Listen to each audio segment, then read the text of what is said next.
আসসালামু আলাইকুম। আজকে আমরা যুব উন্নয়ন অধিদপ্তরের প্রদর্শক যে পরীক্ষাটি হলো 10ই মে মাসে 90 মিনিটে পরীক্ষাটি হয়েছিল লিখিত, সে প্রশ্নটা সলভ করব।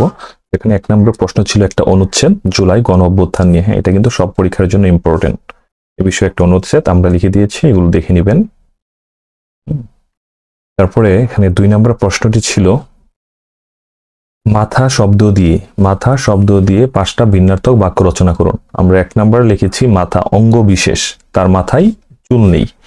2 নম্বরে হলো মাথা খাওয়া মানে হলো সর্বনাশ করা, সে তোমার মাথা খেয়েছে।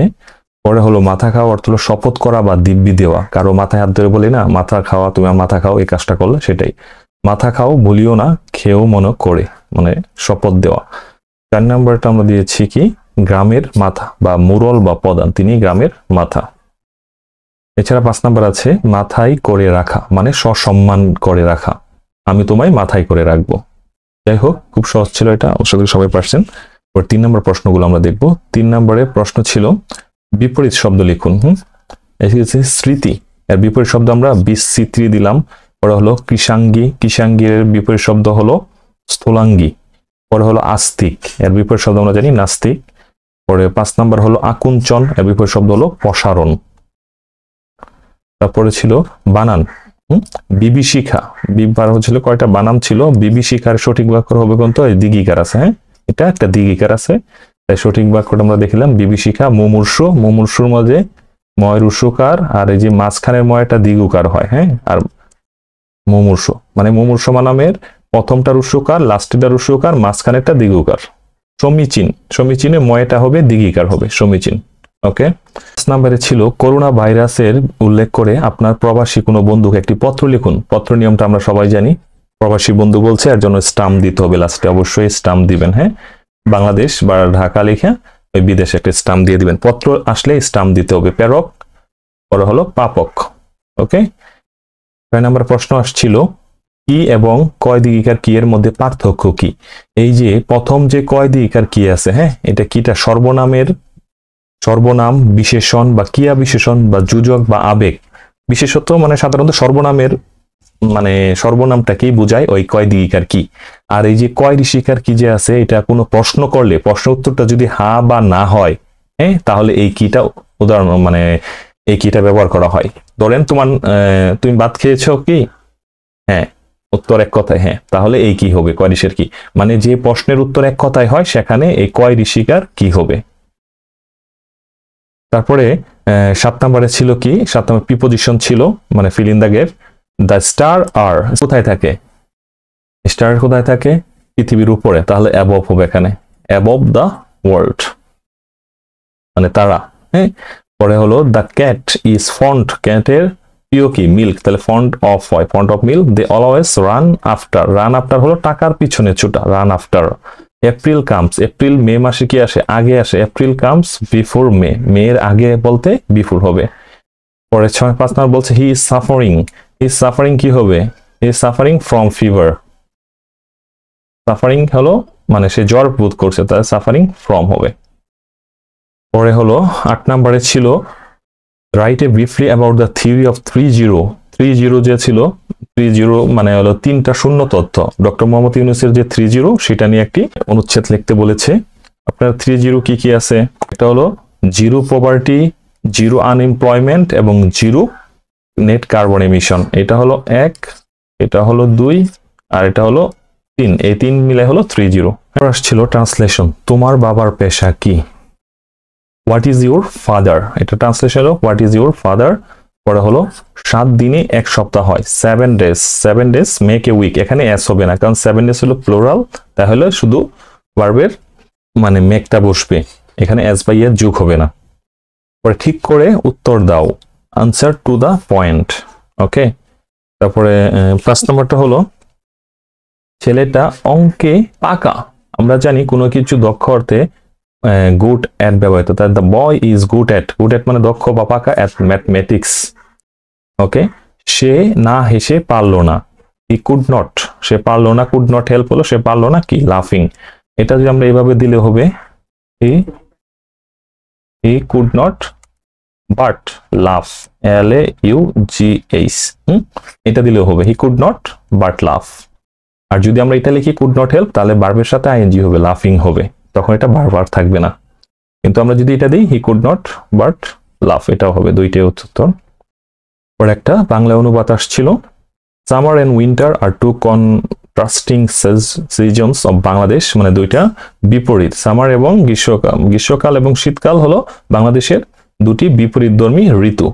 পর হলো each has its own characteristics that distinguish it from other, মানে এটার প্রত্যেকটা আলাদা বৈশিষ্ট্য আছে যা একে অপরকে আলাদা করে নেয়, এর স্বতন্ত্র বৈশিষ্ট্য রয়েছে। Summer is constitute of the month of May and June, May এবং জুন মাস নিয়ে সামার হয়। আর winter on the other hand is constituted of the month of December and January, অপর পক্ষে এই যে শীতকালটা হয় ডিসেম্বর এবং জানুয়ারি নিয়ে। Summer is a very hot and humid season, summer is a very hot and humid season. আচ্ছা, last line হলো summer is a very hot and humid season, মানে সামার হলো খুব গরম এবং আর্দ্র ঋতু। আচ্ছা, তারপরে আসছে উৎপাদকের বিশ্লেষণ আসছে। উৎপাদক বিশ্লেষণ আমরা সবাই জানি, এই যে x স্কোয়ার 15x প্লাস 54, এখন আমাকে ভাঙতে হবে যাতে লাস্টেরটা গুণ করলে 54 হয় আর যোগ করলে 15 হয়। যে আমরা দিয়ে দিয়েছি এই যে 6 9 কত 54, আর এই 9 আর 6 যোগ করলে হবে কত, 9 6 যোগ হলো 15। তাহলে এখানে যদি আমরা x কমন নেই তাহলে থাকলো এখানে একটা x থাকলো, আর এখানে কি 9 থাকলো, আর এখান থেকে -6 যদি আমরা কমন নিই তাহলে এখানে একটা x থাকলো, আর এই মাইনাস দ্বারা প্লাস রে গুণ করলে মাইনাস হয়ে গেল এখানে, আর এই 6 দিয়ে 54 ভাগ করবো 9 থাকলো।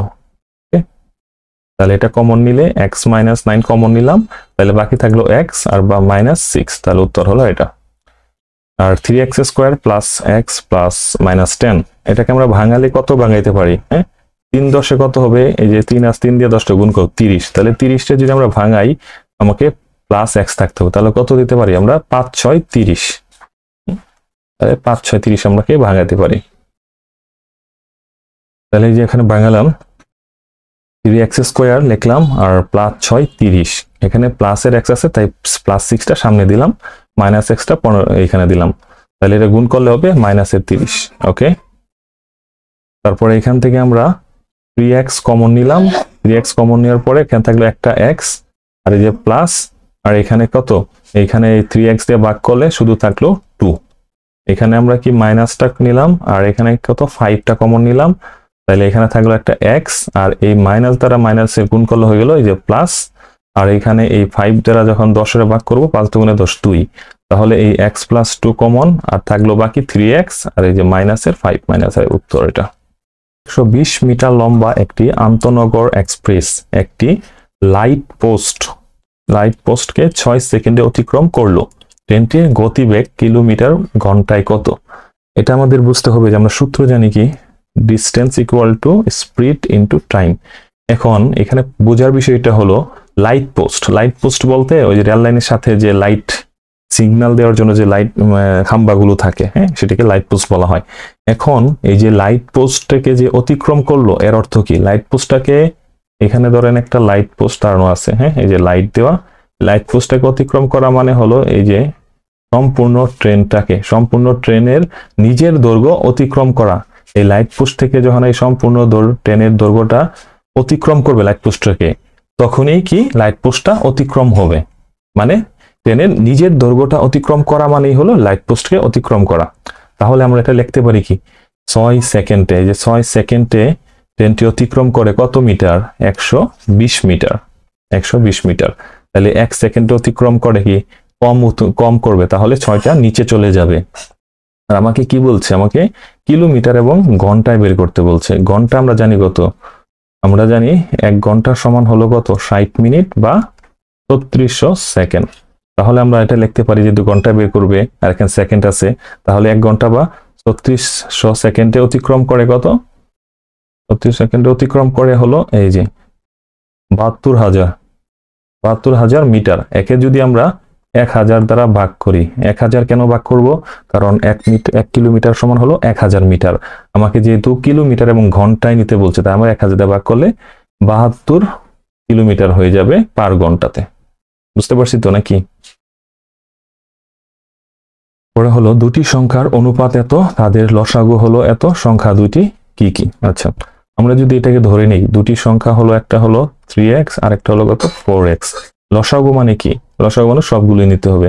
তাহলে আমরা এখান থেকে 3 নিলাম, এখান থেকে 4 নিলাম, আর দুইটা x থেকে একটা x নিলাম, তাহলে গুণ করলে হবে কত? 3 4 12x। তাহলে এলে দুইটি সংখ্যা লসাগু হলো 12x। প্রশ্ন মতে 12x সমান কত লসাগু দিয়ে আছে? 180। 12x সমান হলো 180। তাহলে x সমান কত হবে? x সমান হবে 12কে 12 কত 15। তাহলে হলো x সমান হলো 15। এখন আমার কি দুইটি সংখ্যা, আমরা একটা সংখ্যা ধরে নিয়েছিলাম কত 3x, তাহলে 3 গুণন 15 তাহলে কত 45। আর একটা সংখ্যা কত 4x, তাহলে 4 গুণন 15 4 15 60। তাহলে একটা সংখ্যা হলো 15 আর একটা সংখ্যা হলো কত 60। উত্তর হলো 15 এবং 60। ওকে, আচ্ছা তারপরে আছে বার্ষিক শতকরা কত সুদের হারে 3000 টাকার 5 বছরের সুদ 1500 টাকা হবে, মানে আর এর মানটা বের করতে বলছে। আমরা জানি দেওয়া আছে, দেখো আমরা সূত্রটা জানি, আই সমান কত PNR। এখানে আই সমান কত, সুদ হলো কত দেওয়া আছে 1500, আর আসল সমান কত 3000 টাকা, এন হলো কত 5 বছর, আর এর মানটা আমাদের বের করতে হবে। এখন এটা কাটাকাটি করি, এই শূন্য কাটা, তাহলে এই শূন্য কাটা, আর এই 30 আর 5 দিয়ে গুণ করলে কত হবে এখানে, তাহলে 1500 আর হলো কত 150 আর এটা গুণ করলে, তাহলে এই শূন্য কাটা, আর এই 15 দিয়ে কাটলে 10, তাহলে আর সমান হলো 10। তাহলে এই বার্ষিক শতকরা সুদের হার কত 10%। উত্তর। পরে সাধারণ জ্ঞান ছিল আন্তর্জাতিক যুব দিবস কবে? যেহেতু যুব উন্নয়ন তাই হলো 12ই আগস্ট, ইম্পর্টেন্ট। বাংলা বান্দা স্থলবন্দর কোন জেলায় অবস্থিত? বাংলা বান্দা হলো পঞ্চগড় জেলার তিতুলিয়া উপজেলায় অবস্থিত। পরে ছিল বাংলাদেশ ও মায়ানমার কোন নদী দ্বারা বিভক্ত? নাফ নদী। বাংলাদেশের জাতীয় পতাকার দৈর্ঘ্য হলো 10:6 বা 5:3।